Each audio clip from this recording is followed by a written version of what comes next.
हमारे साथ आम आदमी पार्टी के राज्यसभा सांसद डॉक्टर सुशील गुप्ता मौजूद हैं। सर, संसद नहीं चल रही है, आपने आज कोशिश की किसानों का मुद्दा उठाने की।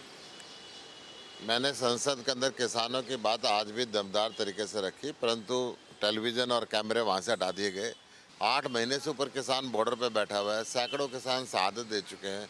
संसद में बात करने नहीं देते, सड़क के ऊपर बैरियर लगा के बंद किया हुआ है। क्या किस बात की दुश्मनी है किसानों से निकाल रहे हैं, मेरी जानकारी से बाहर है। जी। लेकिन अभी जिस तरह से संसद में गतिरोध बरकरार है, सरकार कहती है हम चर्चा के लिए तैयार हैं, तो फिर ये गतिरोध टूट क्यों नहीं पा रहा है? चर्चा के लिए कहाँ तैयार है? बड़े बड़े लीडर्स की, बड़े बड़े ब्यूरोक्रेट्स की, इस भारतीय सेना की जासूसी करवा रहे हैं और उस जासूसी पे हम चर्चा मांगते हैं और किसानों के 3 काले कानून वापस लेने के लिए चर्चा मांग रहे हैं, परंतु सदन में सरकार दोनों में से कोई चर्चा के लिए तैयार नहीं है। आमतौर पर ये बात होती है कि विपक्ष बिखरा हुआ रहता है, क्या इस बार विपक्ष एकजुट है? देखिए, जब देश का किसान 8 महीने से सड़क पर बैठा तो दर्द तो सबको होता है। मैं समझता हूँ ये दर्द तो बीजेपी के लीडर्स को भी होगा, परंतु जो उनका सर्वोच्च लीडर है उनके दबाव के अंदर उनकी आवाज़ कहीं ना कहीं घुटी हुई है, कहीं ना कहीं दबी हुई है।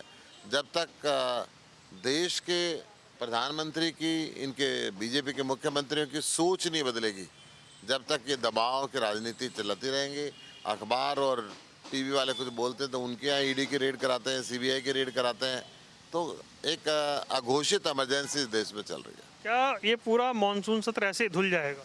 अगर किसानों की आवाज़ उठाने में मानसून सत्र घुलता है तो घुले, परंतु किसानों की आवाज़ आम आदमी पार्टी हमेशा उठाती रही है। आज भी मैंने सदन में उठाई, आज भी मेरे ऊपर से कैमरे हटा लिए, परंतु ये बात जारी रहेगी।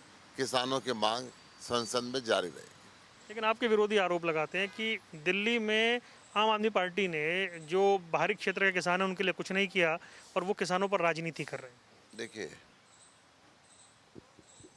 50,000 रुपये प्रति हेक्टेयर फसल खराबी का मुआवजा सिर्फ दिल्ली सरकार देती है और कोई सरकार नहीं देती। किसानों के बेटे ही जवान हैं जो बॉर्डर पे शहीद होते हैं, उनको 1 करोड़ रुपये सम्मान राशि दिल्ली सरकार देती है और कोई सरकार नहीं देती।